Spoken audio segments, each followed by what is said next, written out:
It's the Real Estate Podcast, brought to you by ANZ Home Loans for financial well-beings. It's the Real Estate Breakfast across Australia, talking and streaming from Miami on the Gold Coast to the suburb of Elizabeth Bay in Sydney.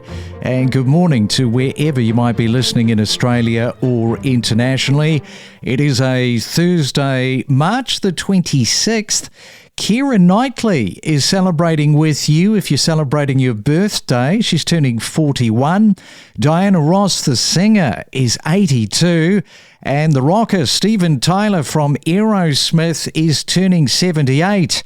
Now, this morning I wanted to do a comparison for the real estate gap between Cairns and Brisbane. Brisbane is firmly in the $1 million territory for houses, while Cairns still offers a much lower entry point.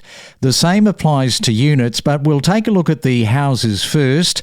And to Cairns, the median price for a house is $727,000. The annual growth, approximately 12.1%. That represents an annual jump in your house value of just over $78,000. Rental performance. Houses in Cairns typically rent for around $635 per week with a yield of 3.4%. If we have a look at the Brisbane median house prices, look at that, $1.175 million at the moment. Annual growth, 16.7% over the past 12 months. And it is worth noting that prices in Brisbane last month reached an all-time peak. Everybody just wants a slice of the action in the Brisbane property market. And let's go from Brisbane to Melbourne and catch up with Brad Busuttil from Deluxe Tiny Homes. And good morning to you, Brad. Welcome back to the Real Estate Breakfast. Just how busy have you been since we last spoke? Thanks for having me back on the show. Yeah, we have been so busy. The inquiries just don't stop coming in, and we're just building more and more every week, it seems, at the moment. Oh, that's good to hear, because tiny homes, they are starting to carve out this niche in the real estate investing market, particularly for those chasing affordability and yield. You know, just talking there about some of the yield factors coming from Cairns and Brisbane. They can work, can't they, tiny homes, as a short-term rental. You've got the secondary dwelling or even land banking strategies, but they're not a one-size-fits-all solution. Zoning and demand, that really is important. So where do they sit, do you think, in today's investment landscape? Yeah, well, it's funny. So the last 12 months, we've seen a massive growth in investors reaching out to us, where when we first started out, it was more the mum and dad just trying to put them in their backyard. But people are starting to see it much more of as an investment strategy, putting them in their backyard rather as an Airbnb or a dual income property. We're seeing astronomical numbers at the moment on average, even in lower socio areas, getting over $400 per week for very little spent. So, yeah, and the other benefit on that is, like you mentioned, there's a lot of equity uplift in them. Now the banks are starting to see them as an asset rather than a liability or a bit of an extra. Yeah, those banks, I just want to pick up on that, because financing a tiny home isn't as straightforward as traditional property. In fact, in many cases, they're treated more like a vehicle or even a personal asset rather than real estate, depending on how they're set up. And that can affect loan terms and interest rates. It is improving and still evolving. And as you say, the banks are starting slowly to sort of recognise, hey, there's money for us to make here. We better jump in the sector. So just how accessible at the moment is finance in this space? Yeah, it's spot on. So 6 months ago, if you look at it, they were treating these as a personal loan or almost like a vehicle loan. And now we're actually seeing them as a 100% home loan. So as a 30-year term and just your standard interest rate. And people are even now able to withdraw the equity on their property to do it as a loan for it. So yeah, it's becoming a lot more popular with the banks. We've actually had NAB and CommBank reach out to us on various occasions. And it's really about making sure you do the process properly. So as long as you're engaging a builder for the start to finish process, pretty much as a turnkey package, and you've got all the planning done, you've got all the plans done, you've got a full written quote, they're actually, starting to take those on as a full-term home loan with no issues at the moment. Yeah, living in a tiny home isn't just about downsizing space. It is this complete lifestyle shift. And people often talk about simplicity, lower costs and less clutter, but it also requires an adjustment of the mind, I think, and a different way of living. You definitely have to make that adjustment. It can be freeing for some, challenging for others. So what do you say about the day-to-day life? What does that actually look like in 2026? Yeah, so it's actually looking very different to what people first anticipated. And we're seeing it more and more with people kind of giving us feedback on the lifestyle changes that they're making. And the biggest one is just the simplistic lifestyle. And don't get me wrong, it's not for everyone, but a lot of our clients at the moment have been absolutely loving it. So first things first, you've got so much less clutter. You end up downsizing and getting rid of a lot of things that you didn't always need. Not only that, you look at the aspects of your day-to-day life, your cleaning, all that kind of thing. When you're living out of a 28 or a 56 square metre place, there's a massive difference in your day-to-day mundane kind of tasks that you need to do. But one of the bigger, more surprising things we're seeing, which our clients are loving, is it's kind of pushing them to be outdoors a bit more. They're creating brilliant outdoor areas, whether it's with spa, entertainment area, and they're kind of making their way outside more and just getting in touch more with nature than you would do in your normal house. I saw something just recently from you guys, which I thought was a great idea. One of the things with a 40-foot shipping container, I mean, they're highly spec'd out. But one of the things is, if you're working from home, have you really got enough room to sort of do that? And there was this video where you've put, I think, correct me if I'm wrong, you've put a 20-foot shipping container on top of a 40-foot shipping container, and you've got the office upstairs. I thought, gee, what a great idea that is. Yeah, that's one of my crazy new ideas.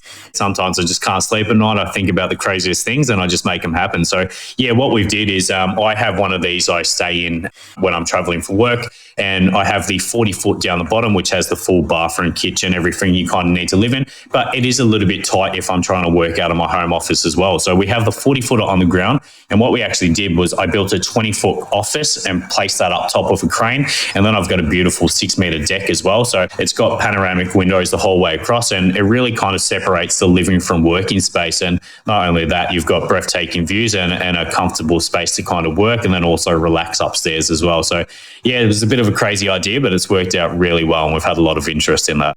And we are talking tiny home living with Brad. When we come back, is this a sustainable trend is the question, or is it a trend just for the moment?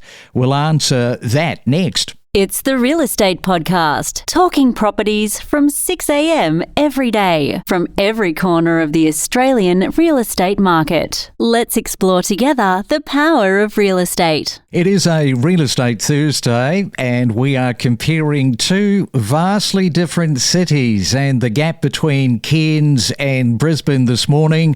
We already took a look at the houses. Let's have a look at Cairns units, and the median price there is $444,000. Annual growth 18.4% as buyers seek more affordable entry points. Rental performance. Units typically rent out for around $520 a week. That has got a yield of 4.26%. In Brisbane, let's have a look at the median value on units, $844,000. Annual growth 20.1%. And the yield 4.5%. Brad is with us this morning. We are talking tiny homes. And yeah, there is this question of whether tiny homes are just having a moment or becoming this long-term part of the housing mix. And with affordability pressures rising, no question about it, they're gaining more attention, but regulation and scalability are still key factors. So it is not black and white. So are we looking at a lasting shift or a passing through phase? What do you think, Brad? It's pretty tough to say. At the moment, I believe tiny homes in general are still a little bit of a trend, but I think once the council start to ease restrictions and these get more popular, and you're seeing tiny home builders pop up more and more these days. So I do think they are lasting. How long that is going to be and how sustainable that will be long term, that's hard to say. But yeah, I just being on the ground. So just a quick statistic, this time last year, we were having roughly 200 website visitors per day. We're over 1,500 website visitors every single day. So the shift in interest is astronomical at the moment. So with the council restrictions constantly changing and becoming public knowledge, I think it's becoming a more accessible option for people, and it may be looking like it's ready to stay. And for anyone curious about tiny homes, the first step isn't just jumping in, it's understanding the rules. That's very important. You know, you've got local council regulations, you've got land requirements, and how do you plan to use the home? That all comes into play. It's about doing the groundwork before making any key decisions, particularly where money is involved. So where should somebody actually begin this whole process? Maybe point them in the first few things that they should look to do. Yeah, so there's kind of three main things to unpack about that. So the main one is going to be planning permit. So a lot of people are always worried about the building permit side of things. As long as you're working with a licensed builder and the units are up to NCC standards, there is no issues with building permits whatsoever. Where things can become a little bit tricky is the planning side of things. Every single state in Australia now has a planning exemption for units either under 60 or 70 square metres. But the main thing is just ensuring it's not in a bushfire zone, flood zone, certain other overlays that may be in place. You can still get around those with a planning permit, but obviously if you can get around without doing a planning permit, that's going to be the most simple thing. But the third and the biggest one people don't think about is their backyard or is their land suitable for a container home? You've got to keep in mind that if you have to crane over 100 metres or you've got massive trees in the way that'll cost you tens of thousands to take down, then a tiny home probably isn't for you, and that's the reality of the situation. So they're your three main things. Make sure your planning permit is not going to be an issue. Make sure you're working with a licensed builder, and make sure your property is actually accessible for a tiny home to go into. Yeah, and if you've got an opinion about tiny homes, Brad is going to be back in a few weeks' time. So if you've got a question, let us know. You can leave your voice message in our message recorder below, or you can send us an email, and that is to myrealestatepodcast@gmail.com. We are Australia's independent voice on the property market. And Brad, great stuff with that information once again. Have yourself a fantastic Thursday, and thanks for coming on to the Real Estate Breakfast. Chat in a few weeks' time. Thanks again for having me on, and hopefully I have some questions to answer next time I'm around. We help to break down real estate every day to help you better understand the Australian property market. It's not boom and bust. How unusual for the Australian property market to be acting in this way. It does sort of change the optics of it. You seem to be pretty steady there. We certainly are. I think normally regional and asset growth ties itself to a large contributor to a regional area. Places like Tamworth are very well known for that stability. We have a number of different industries that contribute to the Tamworth and greater region economy. Tell us a little bit about Liverpool Plains house price is 73% cheaper than Greater Sydney, and Tamworth is 60% cheaper than Sydney. Yeah, it sure is. Very affordable to purchase a property in Tamworth and the Liverpool Plains area, and we're seeing large format properties, agricultural assets selling for large numbers. We connect you to the best real estate information across Australia. The Real Estate Podcast.